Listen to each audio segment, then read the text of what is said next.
This podcast is part of the No Phony Podcast Network, the home of independent awesomeness.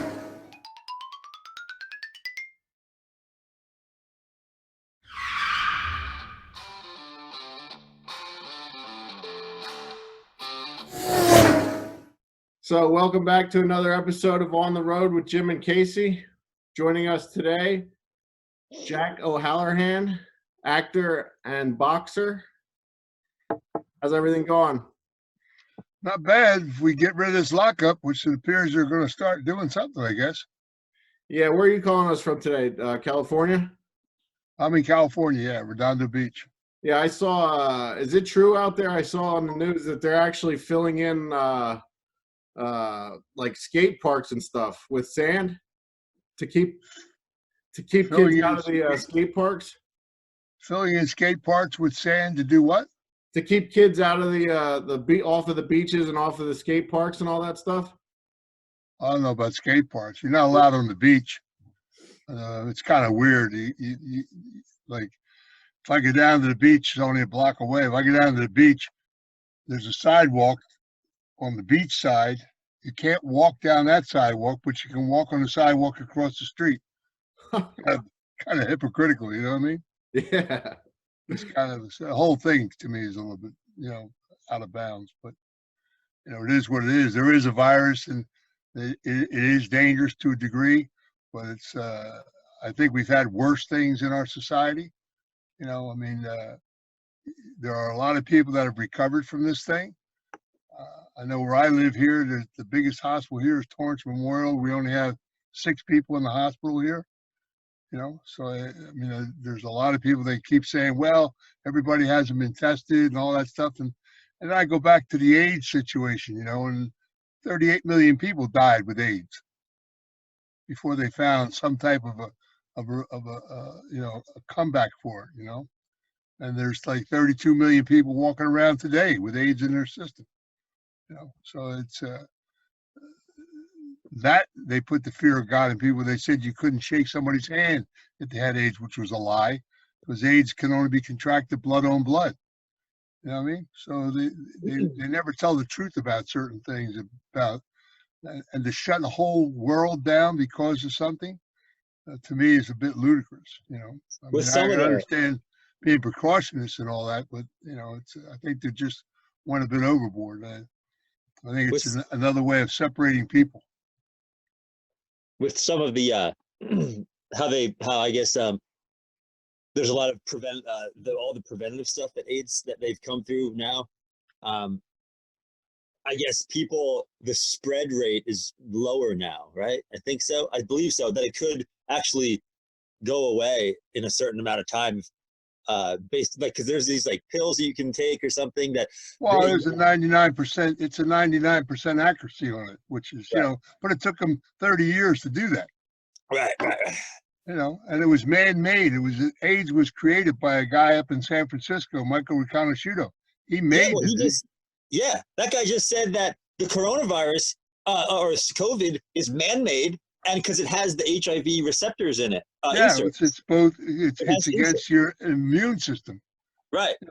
And Michael was people don't really. No one ever really told the truth about the whole thing with him. Michael was a nuclear scientist for the government, and he was like a lab rat, but he had the disgruntledness about homosexuality, and what really irked him was that there were so many normal people, supposedly heterosexual people, that lived in the suburbs and all, that worked in offices in town, that came out of their office, stopped in a men's bathroom, had a sexual orientation with a guy, and then went home to his family like it was nothing to it, or stopped at a park somewhere and and had a sex thing with a male, and then took that disease into his own house, and all the bathroom things, and how it was spread was crazy. And then they took it down to Africa, where Africans use anal sex as birth control, and it spread like wildfire because of the lesions down there. And they blamed it on Africa. They said, oh, the disease came from Africa. Well, that was a bunch of jazz. It started right in San Francisco. You know, and the way he designed it, and Michael went to jail for a long time. I mean, the way he designed it was that every time you tried to look in to see what it was about, it split for 1,000 ways. They couldn't get a handle on it because every time they tried to, it would split. And he designed it that way. You know I what I'm mean, saying to you? what's the point to, I mean, I know that you make money off of vaccines and treatment, right?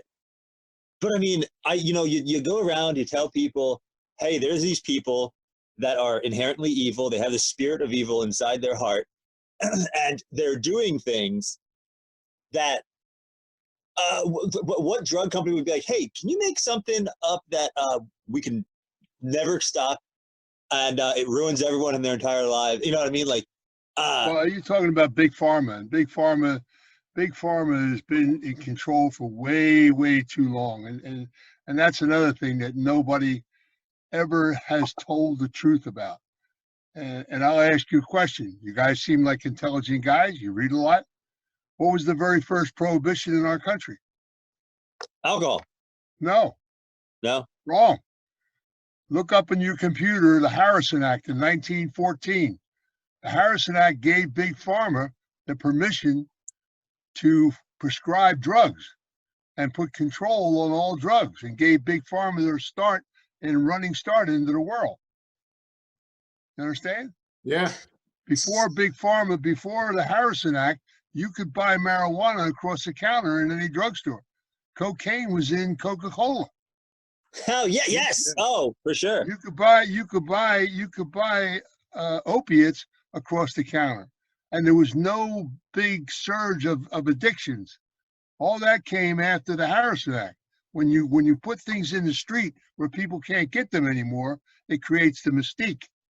You Right. understand? And what everybody else doesn't talk about is the fact that in that same period, you're back in the 1914 now, when people got married, they stayed married, no matter how bad the marriage was.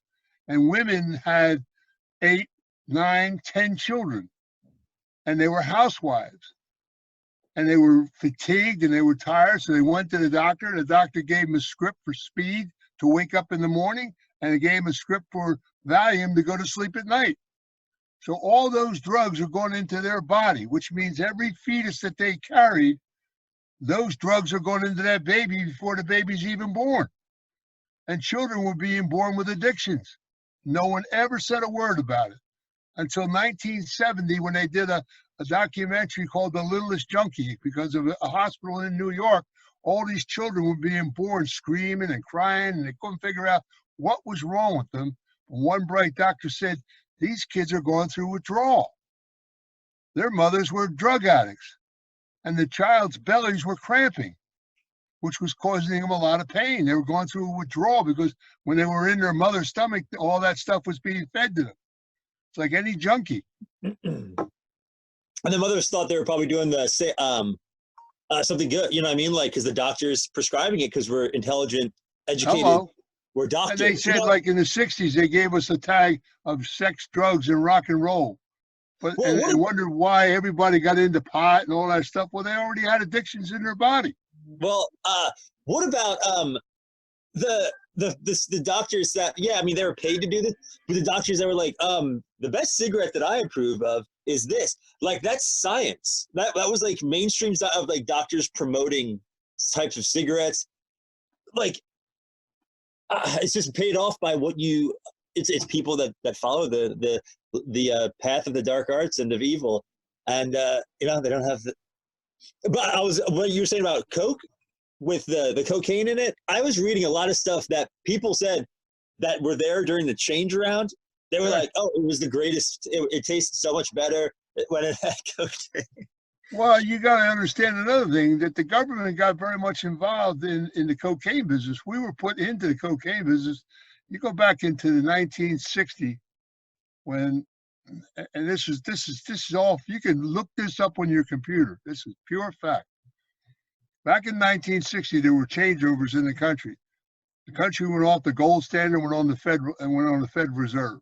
Okay, and there was the war between two unions on the East Coast, the Jimmy Hoffa deal, Kennedy running for president. So we had a lot of dilemmas going on in the country, and nobody ever took a look at certain things.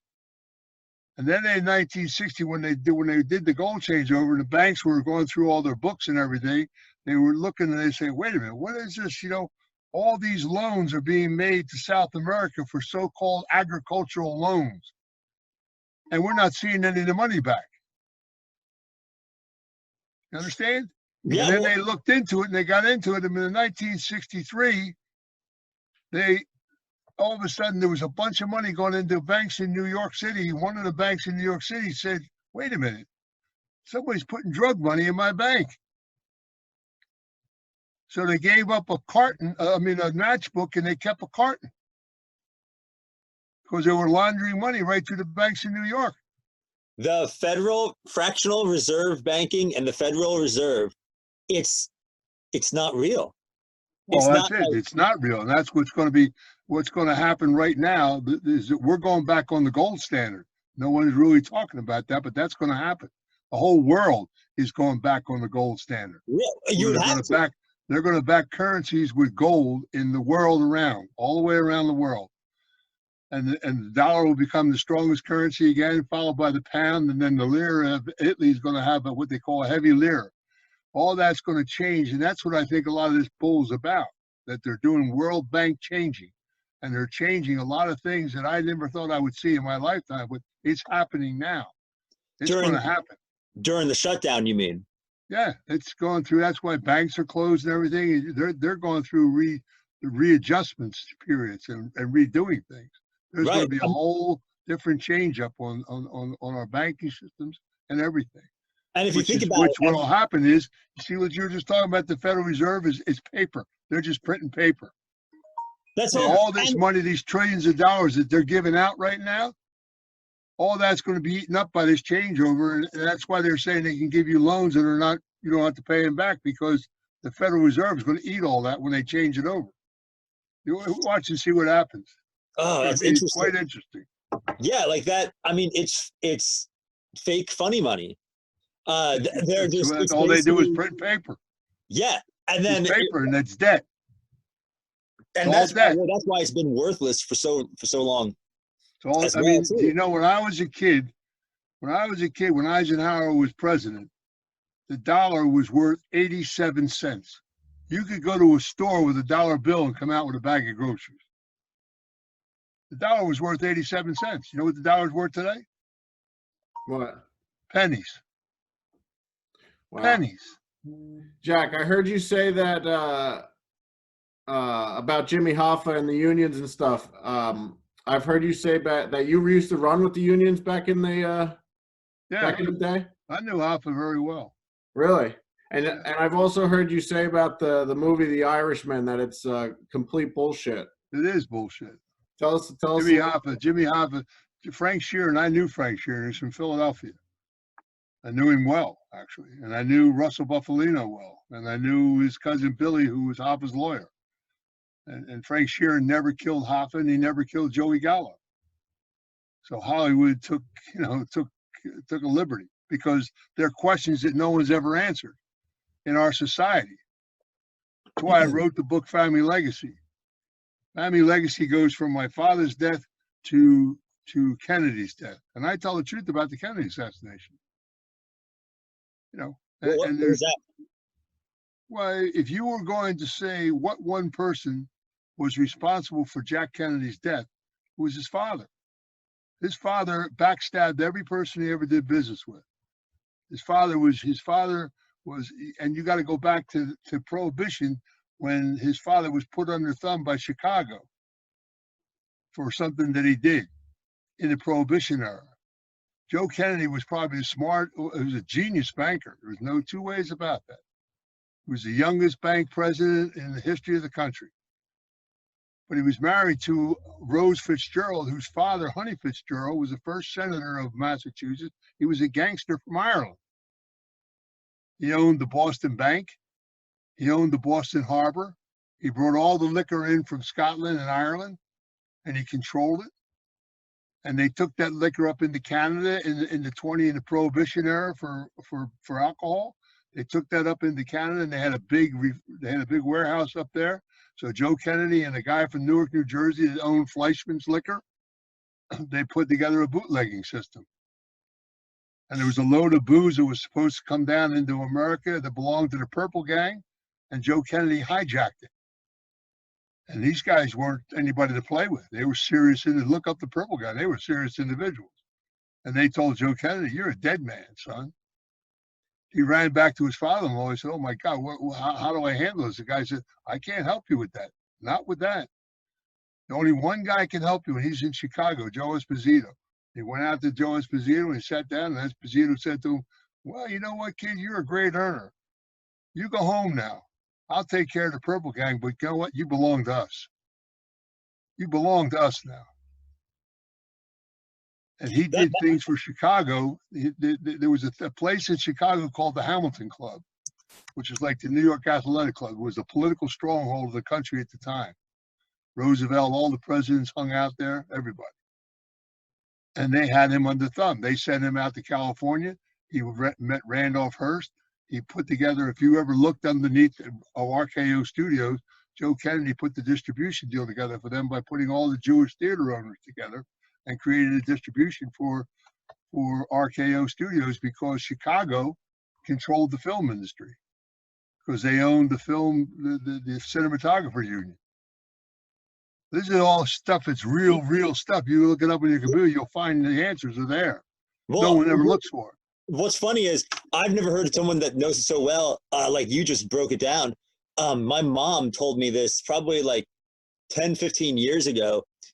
She was like, and this is how I got into the whole truth or whatever you want to call it. The person that just looks for what the God's honest truth is. Yeah. And my mom told me that they were bootleggers and just involved in these high crime.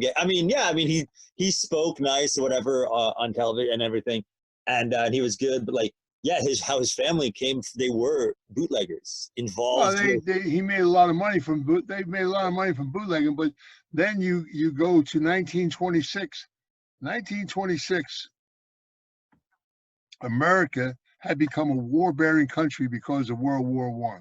Okay, we started manufacturing war goods, and we were taking jobs away from Europe. And Europe was a little bit ticked off because we weren't giving them enough return money for the money they put into developing America. All the development of America came from the banks of Geneva and through London. The revenue stream came in to build this country. The money came from Europe. You understand?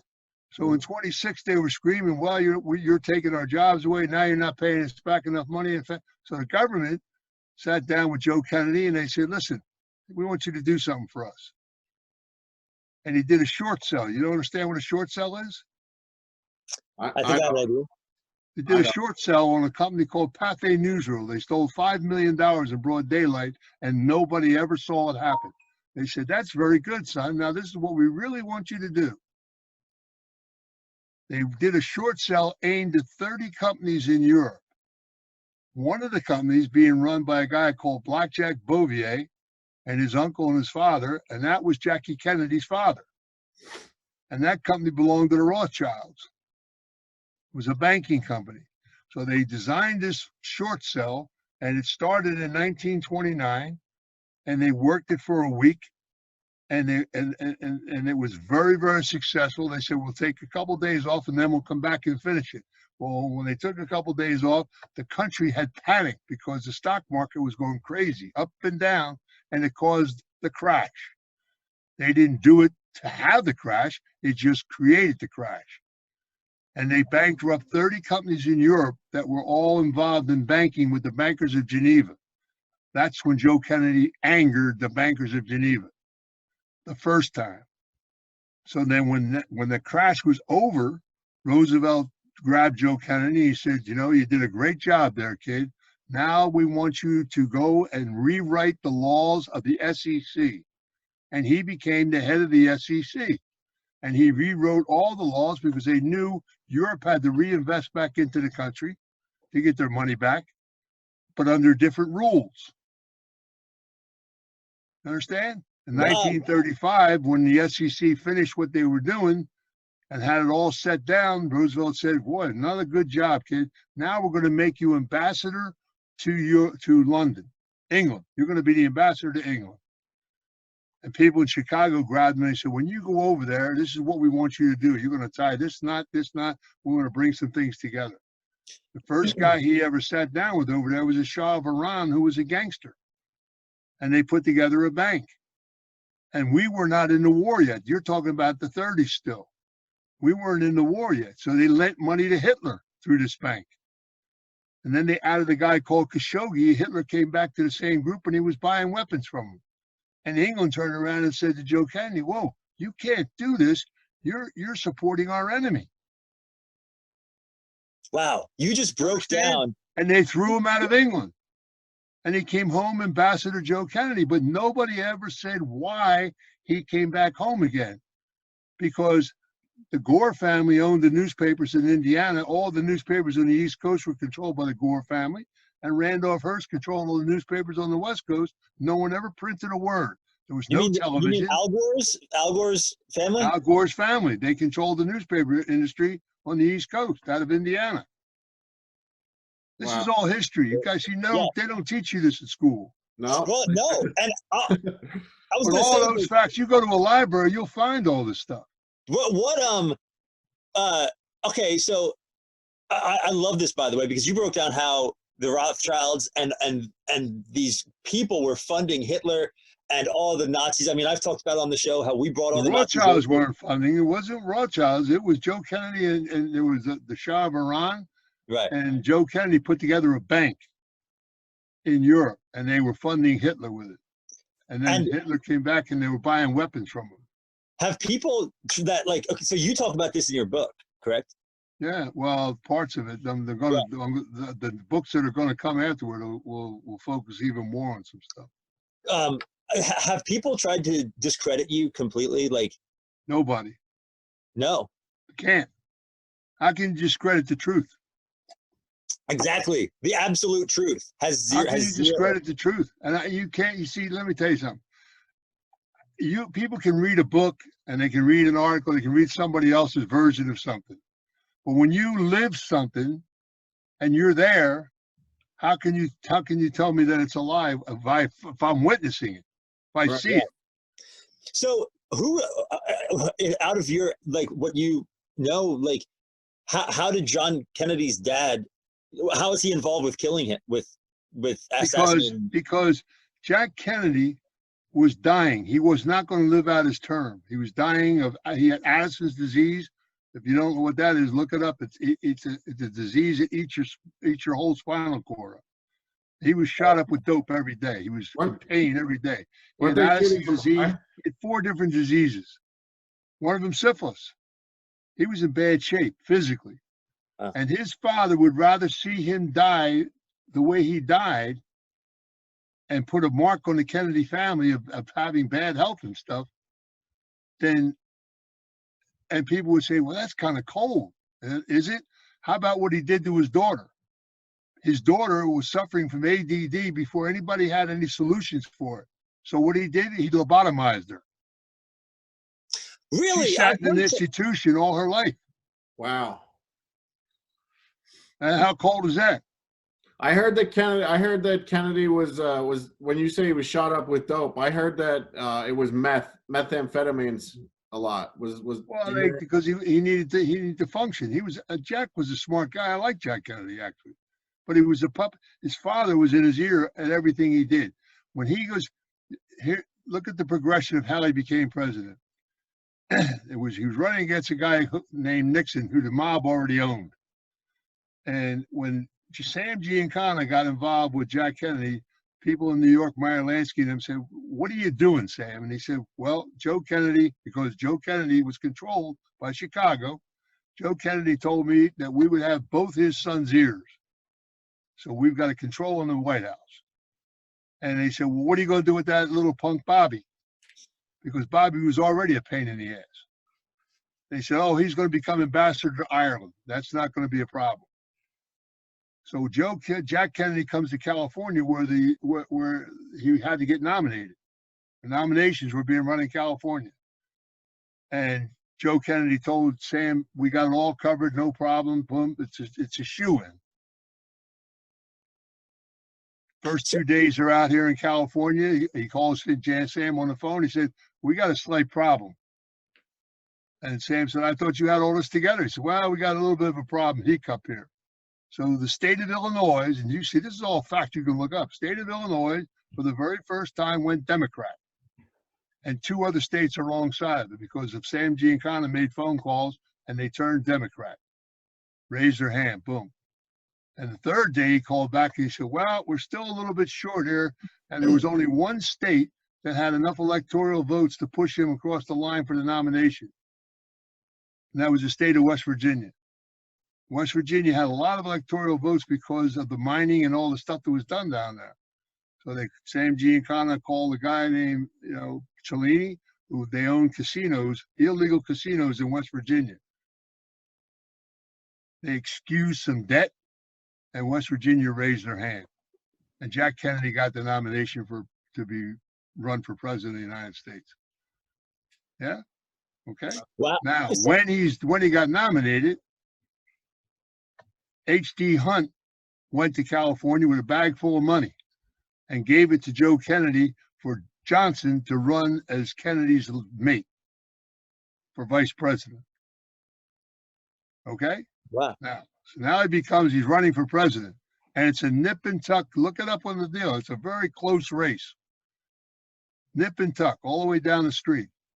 People in Illinois, from Cicero, Illinois, were voting 20 times and they were dead. Huh. You hear what I said? Yeah. And this all came out aftermath. The aftermath of this came out. My family, I'm Italian. My family's from Italy, and we were in the mushroom business, right? Where are you from? From Pennsylvania. What part? We live right outside of Reading, Pennsylvania. Yeah. I know Reading very well. Buffalino's country. That's Russell Buffalino's country. Scranton, all Western Pennsylvania. And there would be buses. So, hey, we would hire anybody that would want to come work. Like we had a lot of, illegal Mexicans that would come there. Some of them were nice guys. Some of them, did their own thing, whatever. Some of them got but like my dad would pay they loved my family because we would hire anybody that wanted to work. And there would be buses that would come there. What'd your family do? Just mushroom business stuff. Mushrooms, okay. Yeah. This is a while ago. We haven't done that, but there would be buses. What's your last name? Morganti. You're a Morganti? Yeah. Your grandfather came from where? We're from Ascoli, Piceno. Yeah, okay. I know your family. Really? Yeah. Wow. All right. This is great. You gotta understand something. I know you hear me good. Nobody in those days ever got successful in business without an involvement with the mob. Oh, hey, no, I know that story all too well. My dad hasn't even told me half. He doesn't, He won't. They don't talk about it. No one ever talked about it. Yeah. Nobody. But what I was saying about the voting, but there would be school buses that would come to pick up our guys. Yeah. To tell them to vote for whoever they wanted to vote for. That's right. Yeah. And people don't believe that. They're like, oh yeah, whatever, you conspiracy theorist. And I say this all the time. My mom was called a crazy conspiracy theorist her whole life. Everything she said has come true on our previous episodes. I was just saying that. And I remember seeing these, they were bus the workers, and they would give them like free booze or whatever. And my father was Albert Anastasia.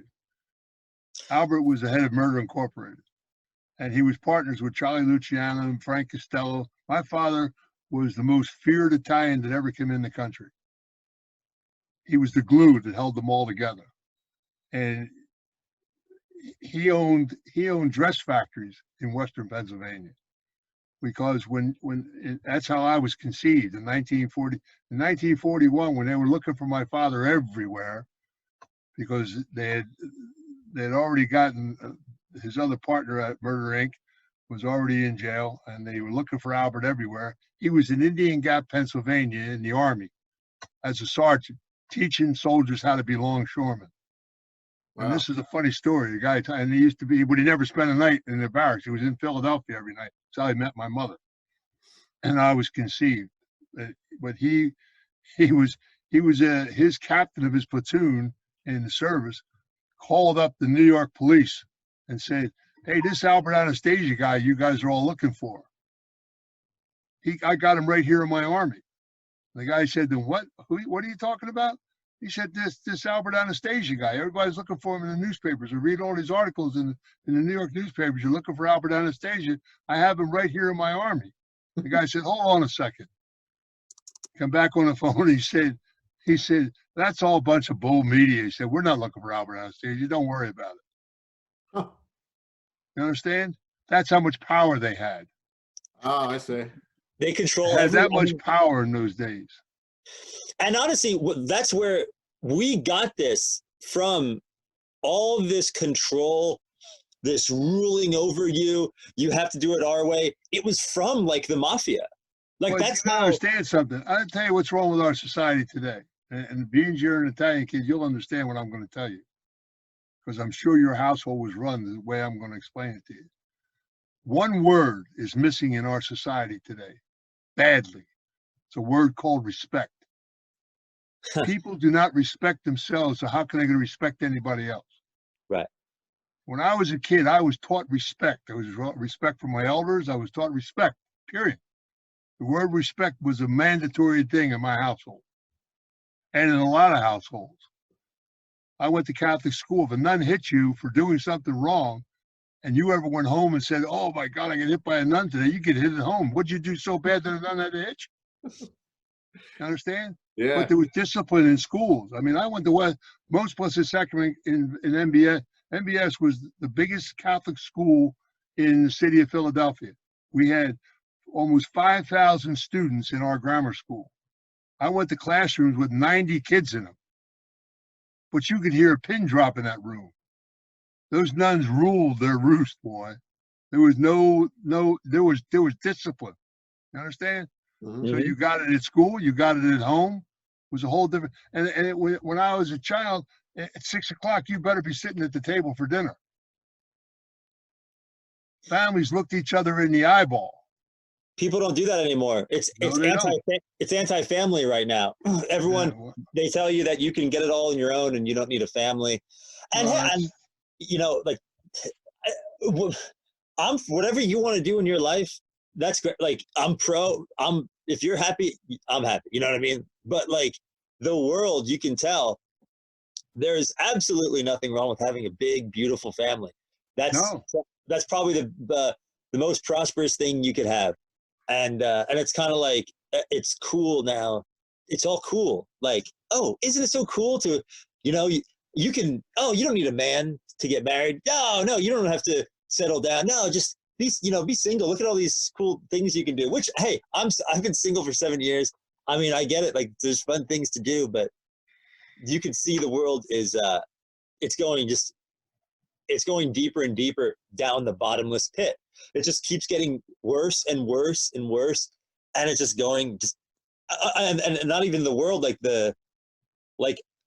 a pendulum of what's cool to follow in a way. And now, so I wanted to ask you about JFK. So do you think there was, I've seen Zapruder film and all that. And like Zapruder film was, you're talking about Zapruder. Zapruder had a partner, and the two of them came from Russia into New York in the garment district. Myron Lansky gave him $250,000, and they went to Texas, and they opened up the garment district in Texas. And his partner, my brain just went dead. His partner was the Mournchild, and he was engaged to Jackie Kennedy's aunt. When she was a child, she called him Uncle George. George de Montchild was the one who trained and taught Oswald Russian. Okay? And Zapruder never had a camera in his hands before that day at Dealey Plaza. Wow. Suffered from vertigo. He suffered from vertigo. He had two women holding him by the legs because he was up high shooting that footage. Now, there's 13 gunshots fired that day, bullets flying around him. Never took his finger off the button of that camera for 28 seconds. And the film was already sold to Life magazine in Chicago before it was ever shot. They already bought it. That's why it was never seen for a year afterwards, which gave all the media theory and the Warren Commission and all that bullshit a chance to stimulate the one bullet theory, which was total bullshit. You can see Harvey Oswald was not even in the building. There was a prison right next to the building. And the Byrd building was owned by H.D. Hunt. You understand? Wow. Now, you got the prison right next to the Byrd building and looking straight at that window where Oswald was supposed to be at. And there were 3 guys in the window, and 2 of them were dark complected. They were Cubans. Oswald wasn't even there. Now, the other part is, if you know anything about rifles at all, anything about shooting at all, this was a mail order rifle that Oswald supposedly got to take this miracle 1 bullet shot. Now, if you know anything about shooting and you're shooting a shot that's over 1,000 feet and you have variables involved, there was a wind variable in the Dealey Plaza so bad that the microphones on the police system, nobody could hear each other. You had a vehicle on a decline moving. You had trees, signs. All those things have to be taken into consideration. And if you're a shooter, you have to arrest your heart for 60 seconds because your pulse is in your finger. So you take your heartbeat down to 60 when you're making a shot like that. To do 3 shots in 28 seconds with a bolt action gun is bullshit. To have any accuracy is bullshit. You can see. The third part is they said that Jack Kennedy was shot once by Oswald, okay? Which means he had to be shot in the back of his head. And the bullet went into Conley's wrist, supposedly. Now, the fun part comes from now. First shot that hit Kennedy was in the throat, because you watch him in the Zapruder film, grab his throat and go forward. Yeah, the first shot that hit anybody hit Conley. Conley fell forward, Kennedy fell on top of him. And then he got shot in his lower back, and no one talked about that for 15 years, that he was shot in his lower back. And the driver, Greer, took the last shot. The car slowed down. Instead of speeding up and running away, it slowed down under 11 miles an hour, veered to the left, and he turned and shot Kennedy in the forehead when Jack's head goes backwards. And it comes out, his head comes out the back, not through the front. And Jackie Kennedy tried to crawl out of the car because she thought they were going to shoot her next. Right. Said, oh, she was scraping his brains up. That's bullshit. She was trying to get out of the car. Wait, which person in the front seat? The guy, the passenger or the driver? The driver. Did he shoot him through his jacket? He turned like this. Right. Okay. Because see the missing frames of the Zapruder film. There's 11 missing frames that really have been shown since. I had them myself. Have been shown, and it shows the driver turn and shoot. Shows him doing it. But all this happened within 28 seconds. So people's eye visions and everything is all, you're talking about total chaos. 13 shots were fired that day. Wow. You had 30 people at Dealey Plaza that day that could have been conspired to kill somebody. One of them was Woody Harrelson's father. Woody Harrelson's father was a hitman for New Orleans, and he was one of the hobos that was going off the bridge, over the bridge. How do you have the President of the United States in a car, open car, and people walking across a bridge that are going over top of it, and the Byrd building, all the windows open, and people walking around with the President of the United States below you? That's bullshit. And if you look at the Zapruder film, you watch the Secret Service guys fall away from his car before the gunshots started. They all had to run back up to the car again. You understand? Mm-hmm. People don't see things right in front of their eyes that they don't see. That happened.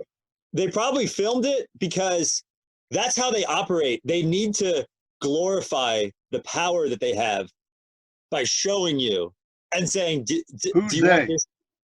Just like evil, just pure evil. The people that wasn't pure evil. They knew what was going to happen because let me tell you something. First of all, there was 4 conspiracies that who was involved in Kennedy's killing. They blamed the CIA because of the Bay of Pigs. They blamed the oil guys from Houston, Texas, for H.T. Hunt and them.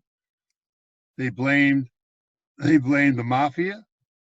They blamed the Teamsters. All these theories were running around. The guy who orchestrated the thing in Dallas, Texas, was a guy called, do you ever remember a picture of the Jackal?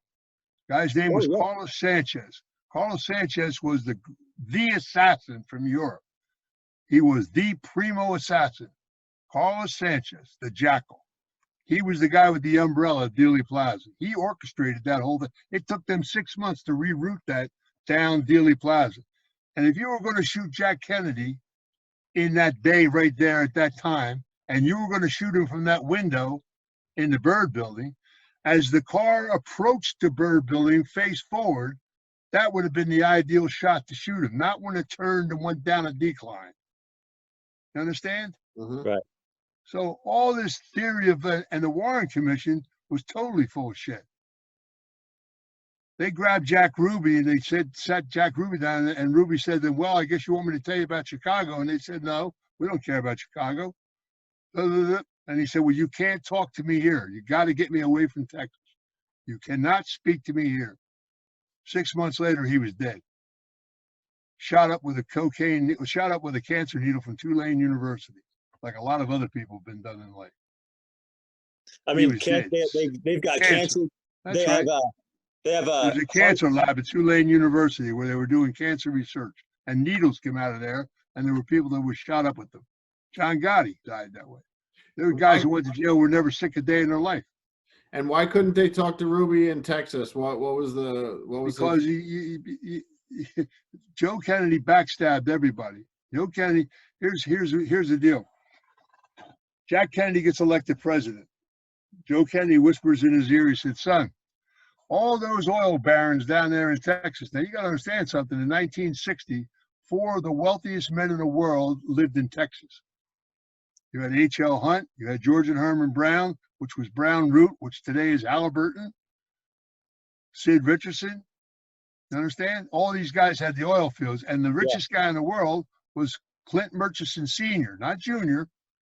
Jr. owned the Cowboys and the stadium they played. His father was the wealthiest guy in the world. When they did the Long Island Railroad, Rockefeller didn't put up the money. Murchison did. This is all history. You can go to libraries and find this out yourself. Understand? No. They don't teach you any of this at school. No, Well, they don't. They don't. Now he turned around and he said to Jack, he said, listen, all those oil guys down there have a product called surplus oil that they're making a fortune with, and they're not paying any tax on it. You have to levy a tax on that surplus oil. So he did. Levied a tax on surplus oil, which cost those guys $200 million a year. You think it made them angry? Wow. Wow. Nobody ever talks about this. I was at Clint Murchison Jr.'s house the night before the assassination. I was there. How did you get involved with all these guys? Like, because Mario Lansky arranged it. I was supposed to play football for the Dallas Cowboys, and Clint Murchison Jr. owned the team. So I was invited to this party called Egyptian Nights, and the party was for Hoover. Hoover was the key element, and the FBI swore Hoover wasn't even in Dallas, because when the president got shot, they said, "Why doesn't the FBI get involved?" And the FBI said because it was a lone gunman. It wasn't any conspiracy theory. Bobby Kennedy was Jack Kennedy's brother, was his second skin in everything he ever did politically. Okay? 4 people went to see him before Jack went to Texas. One of them being Adlai Stevenson, telling him, do not let your brother go to Texas. The animosity down there is horrendous. They just spat at me in Houston, Texas. Don't let Jack go to Texas. Now, Bobby was his second skin everywhere he went. Bobby didn't go before, he wasn't there during, and he never went afterwards. Wow. Because they knew Jack Kennedy wasn't coming home that day. You understand? Mm-hmm. Yeah, man, this They is can spit all the bullshit conspiracies they want out. Yeah. The truth is right there to be seen if people want to go looking in the right place. Were you involved? Did you know any of like the trash mafia, how like the trash business and the food business in It was New all York? controlled by the mafia. Yeah. All of it. Construction business. Yeah. You know, but you got to understand something. The reason why, like, I wrote this book and what we're going to tell is the story of is that in the beginning, you had the government, industry, unions, and organized crime were all partners. Your family was involved. They were all partners. They helped each other. There wasn't drive-by shootings. Neighborhoods were controlled. When I was a kid raised up in Philadelphia, we never locked our front door. Kids played in the street from sun up to sundown. What part of Philly? I was born in Southwest Philadelphia, 53rd and Florence. You wouldn't even want to go there today. Yeah. Yeah. I was born at the University of Pennsylvania Hospital. Wow. So back then, you said your father was this Albert Anastasio. Were you involved in your life at all growing up, or how? Like, I had a minder that looked after me. A guy named Rip Collins. He was an Irishman who was an engineer at General Electric, and he ran the Irishman down at the port, and he was head of the IRA. And he was a minder that looked after me and taught me a lot of things when I was a kid. Okay. And I only met my father once, and I was getting ready to go and sit down with him when he got assassinated. Oh, wow. But I was raised by Meyer Lansky and Frank Costello. After my father was dead, they took me under thumb when I was a kid. What got you like? And you understand, you're Italian, so you'll understand something. I took my oath when I was 19. I made my bones at 19. I have lived under omerta all my life, and I still live that way. That's the most respectable thing a person can do. You know, like, and when you said about respect, I don't know how many times my dad would tell me these things, and like, you gotta respect. And obviously he's from the familia was. That was the way of the familia. That was the way we lived. If you respected the person and the person respects you, that's the best place. Like Jesus said, submit to one another, just like respect each other. And it's the best. Yeah. And Same deal. I wonder, Jack, what would you do with the unions growing up in Philadelphia? I've heard you talk about the unions. And we had the Iron Workers Union. There were several unions, and the Teamsters. You know, we were involved in. In other words, it made sure that took care of the problems. That any problems arose. You know, it was boxing for me was a day job. You know, if you were involved in any type of organized crime, you had to have a day job, or you'd have the police up your nose all the time.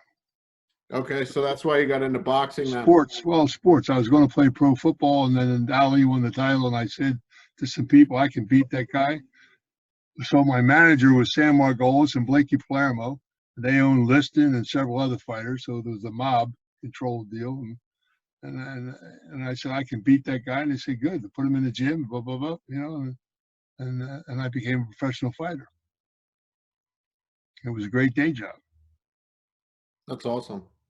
And you were undefeated in your first 16 fights, right? Yeah, then they found out I had a disease called acromegaly, which is a tumor of the pituitary. And they said, how can you even box? How can you there's no way you should be able to do this, because it causes tumor of the pituitary. The pituitary controls all the hormones of your body, and it made people depressed. It's called giganticism. Like, I'm probably 4 or 5 inches taller than I should be, and my bones are. Huh? How tall are you? 6'6". And my bones are very thick, and because of the growth hormone that I was pumping out. When normally you pump out 10% growth hormone, I was pumping 150 out. Wow. So it deteriorates your strength supposedly and stuff like that, you know. And but I had a great talent. I had a natural gift for fighting, and I like fighting. I mean, people say, well, you never boxed amateur. I said, well, I had 150 amateur fights in the street. You know? When I was 14 years old, I was kicking the shit out of people 30. You know, so I learned how to fight at a very early age. I knew a guy that I dated his daughter. He's probably about your age too. He was in the trash business in New York. I think he played football also, but he would always tell me about collecting and like how it was all mafia run, and he was like a collector. Probably built like you guys were probably built exactly the same too. What is your when you were on Superman 2? What was that? Yeah, that was 2. Did you get to meet and like hang out with Christopher Reeve? Yeah, I mean, you're talking about doing a film for 3.5 years, man. So you're like a family, you know. Yeah. Brando and I were very close. What's that? Brando and I were very close, and you know, and Gene Hackman was a good friend. We had just finished a picture. He and I just did a picture called March or Die before we went on Superman. So we were in Spain for 4 months together, and then we went up to Superman. We were the Superman pictures. You know, it took 3.5 years to finish. So wow, and you become a family when you're working with people like that. It was a great cast. I mean, Terrence Stamp is a great actor. Sarah is a great actress. You know, we had some great actors in that film. Good people. Valerie Perrine. We had a lot of fun. I wanted to get back to your boxing career. You had I forget your exact record, but I was reading like you would fight some days every like 7 days or every month. Yeah, I did that a lot of times. I mean, there's 25 fights that aren't even registered on my record. I had 25 knockouts, like smoker fights. When I lived in Boston, they used to have fights all over the place. Every week there was a card running somewhere from Subway Sam Silverman, and we all went to different shows to watch guys fight. And they'd say, "Jack, you bring your shoes. We're short a bout, man. Would you fight this guy?" And I said, "But you can't tell my man." So I fight under a different name. You know? And I just like boxing. And you got to understand. So when I started boxing, you got $10 a round. I mean, I was being paid a weekly salary from a syndicate that owned my contract. Okay. So you know, you just it was a whole different. I started out because I was from Philly, and I started boxing in Philadelphia. My first 6 fights were in Philly. I was undefeated, and then I got into a rhubarb in the street, and some people got shot and stuff. So they put me on a train and sent me up to Boston to get me out of the city, so I wouldn't have any problems with the law. And I wound up fighting out of Massachusetts, and I stayed up there for a period of time, a couple of years, and you know, then I went back down. I was going from Jersey to back up and down to Massachusetts, and I boxed all around the world. And like the way I got to California is I went to California in 1969. I took a fight in South Africa because I needed to get off the street. So we had some problems, some indictment problems for the union business.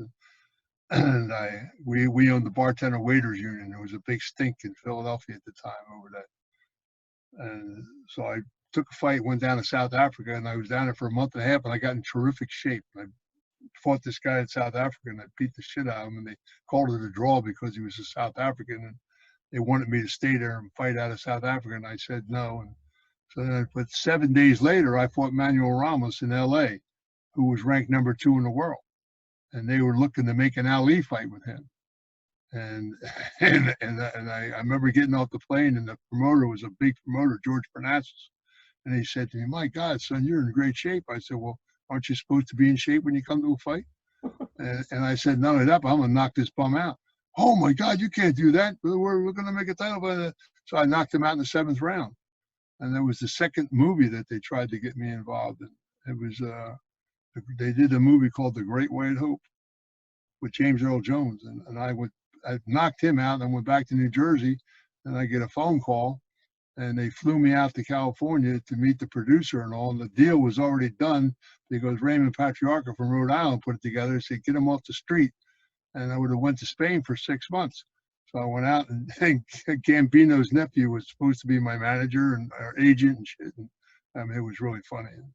And the guy said to me, well, we're going to do this, we're going to do that, we're going to give you $1,500 a week. I said, I give that away in tips. So what are you giving me? And I said, I'm looking to fight Muhammad Ali for the title, and you want me to go to Spain for 6 months? Are you crazy or what?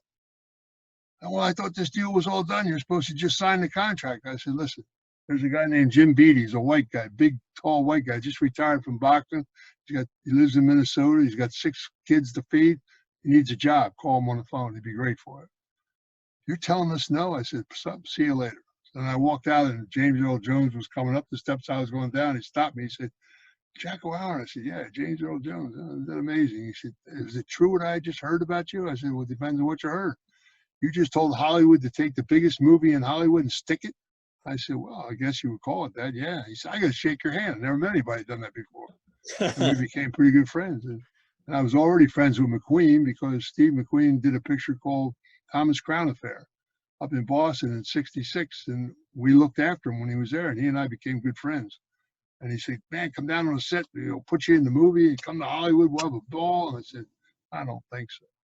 I said, it's not for me. He said, no, Jack, you got to do this, blah, blah, blah. And then he did a movie called Towering Inferno. His name was Captain O'Halloran. He called me on the phone. He said, how you like your name up on the screen? Blah, blah, blah, blah. I said, Steve, I said, I'm not coming to Hollywood. He said, oh, man. And then when I retired from boxing, they came to me to do a picture, Farewell, My Lovely, with Robert Mitchum. And I looked around, and I said, maybe it's time I give this thing a shot. And they flew me out to California, and I did a screen test. And Mitchum said it's either him or I don't do the movie. So I blame it all on Robert Mitchum. That's great. Hey, I watched that movie the other night. It was really good. That's a great film. Yeah. It worked very well. It's a great movie. So and the story with the Farewell, My Lovely, Robert set up a meeting for me to meet with Johnny Carson at the Polo Lounge. And Johnny Carson said, if you come on my show, I'll get you nominated, because I should have got nominated for supporting actor that year. It was a great movie. If you watch it, it was a hell of a film. And Mitchum knew that I should have got nominated. And so he said, go and meet this guy and he'll take care of things. And I went and saw him at the Polo Lounge, and he said, if you come on my show, and I sat there and I said, your show's live, isn't it? He said, yeah. Why? I said, because I don't think I can do your show. He said, what are you talking about? I said, well, I'm going to come on your show, and you're going to sit down, and you're going to ask me about my father. And I'm going to ask you where the men's room's at. He said, you would get up and leave? I said, absolutely. I said, nobody talks about my father, and I don't talk about him. And I was very guarded about, because I had just come off the streets to go into this movie business, and I was very guarded about what I did and what I said and stuff. And he said, well, we'll give you a list of questions that we'll ask you, and so you know in front what we're going to talk about. I said, John, no disrespect, but you're the biggest news reporter in the world right now. And you have Albert Anastasia's son come on your set, and you're not going to ask me about my father? Do I look like a fellow with a turnip truck? I appreciate the offer and all, but I got to pass. Mitchum called me on the phone. He said, are you crazy? What is wrong with you? He said, it's Hollywood, Jack. They eat that shit up. What's the matter with you? You should have just do the show. You would have got. So it was the first mistake I made, in the business. And, it just, but, that's life in a big city. So then I went to work a lot. I did, King Kong and stuff. I was working all the time. So it didn't really bother me, Yeah, it didn't really hurt your career much. I mean, you're still. I was a good actor. Not blowing my own horn, but I happen to be very good at what I do with the business. So it worked out very well. See, you've been around some high level people. What are your thoughts on, is JFK Jr. still possibly alive? No, he's dead. And they killed him because he was going to do, his mother had a book. You got to understand something. When Jackie Kennedy came out of that car, the Secret Service guy grabbed her and whispered in her ear, if you mention one word of what you just witnessed, we will kill your children. and she never said a word about the things that went on in that car that day. And she saw what happened. You understand? Yeah. Right. She knew who shot Jack Kennedy. She was right there. And Wow. she thought they were going to shoot her next. That's why she tried to jump out of the car. And she never said a word, but she kept a diary. And when she died, that diary went to the jeweler guy that she was living with. And Jack Kennedy Jr. got the diary, and he was running the magazine at the time, George Magazine, and he was going to come to Hollywood and make a movie out of her diary. And that was not allowed to be happening. And, he, first of all, he wasn't checked out instrumentally on that plane. Should have never been flying. He was high on cocaine. They were 2 hours late getting to the airport. Right. There was a storm coming up. They should have never left him take off that day. But because of who he was, no problem. The plane crashed, and the plane was fixed to crash. It was never going to make it to that island. Some people say that it was because he was running against Hillary for the Senate, and he was suicided. It's all bullshit. It's all bullshit. There's a lot of theories around it. And, Bill Clinton's whole career was contrived also by the mob. He was from the Arkansas mob. The Arkansas mob. People don't realize how strong they were. They owned a racetrack down there, and New York was involved. I mean, Charlie Luciano hid down there for about 6 months one time back in the 20s. You couldn't have taken him out of there. They could have took an army down there, and you couldn't have got him out of there. So his whole career was contrived, and he and Hillary were put together. I mean, they call Clinton a womanizer. Shit, his old lady did more women than he did. Yeah. I mean, I've read a lot of stuff on that, and when you look at it, well, people get away with it's like all the slander they're throwing at Trump right now about how much he's a womanizer, all this bullshit. Nobody did more women than Jack Kennedy. Nobody did more women than Clinton. Nobody did. I mean, womanizing things. If you're going to call womanizing things, understand? yeah, The Monica Lewinsky thing was such a degradation for women. There were so many things that were done by certain presidents, but all of a sudden it all falls on Trump's shoulders, because it's George Soros contrived. All these news media people that are taking these shots today, George Soros controls CNN. He controls Fox Media. It's his money. Does he have any involvement in any of the mafia guys? No, we don't like him at all. Not even a little bit. Since we're going Amazing down, he hasn't been whacked. I tell you the truth. Some people. I've read a couple things that some people are like, the whole Trump versus like the media, and I try to just be like a God-fearing person. I'm not perfect. No man is perfect, but they would say Trump is like, it's like a mafia type of person versus evil. No. It's got nothing to do with us at all. Listen, the guy, I've known him for 30 years, and his father made a fortune in the real estate business. His father was involved because he couldn't have gotten to where he was without involvement in New York. There's no way you do any of that in New York without the unions or help from different people. Doors had to be open. It's like the car auto industry. There was a guy called Iacocca who ran Chrysler. He comes from a little town in Sicily. Lee Iacocca. Yeah, and the reason why he got as powerful as he is because the doors were opened all the way up the street for him, and he controlled the unions. All he had to do was make a phone call, and the problems were all erased. Understand? mm-hmm. People don't understand certain things. It's the same Wasserman. Wasserman ran Universal Studios. Wasserman came from Cleveland to Chicago, where he was involved in movie theaters. He sent him out to Hollywood. Wasserman made one phone call to Chicago, and all of his union problems stopped. That's why he got the power he got. Just like finding out where you're from and the people I gotta get you. Yeah, I gotta give you my number. We could talk off air at some point about my families, and maybe we've like crossed paths before at some point. Jack, since we're going down these rabbit holes with conspiracies, before we wrap it up, Do you believe Jeffrey Epstein killed himself? No, Exactly. he was a piece of shit. He deserved to die. That's right. You know, So Family Legacy is your book, and if you go to familylegacythenovel.com, takes you right to Amazon. Boom, we're getting ready to make a movie out of that, and then we're going to do a television series. And I've got together with Charlie Luciano's son, and he's got his father's book, The Last Testimony of Charles Luciano, and we're going to put a lot of things together. And Charlie Luciano, there's another deal. Everybody thought Charlie Luciano died at Naples Airport in 1962. He faked his death that day. Charlie lived to be 102 years old. Wow. He came back to New York. No one ever, he went and had some cosmic surgery done. He took the identity of a count, and he came back to New York. And he was very close to Reagan. You got to understand something. Charles Luciano put together the OSS, which turned into the CIA. Wow. The involvement that was had by people that no one ever talks about.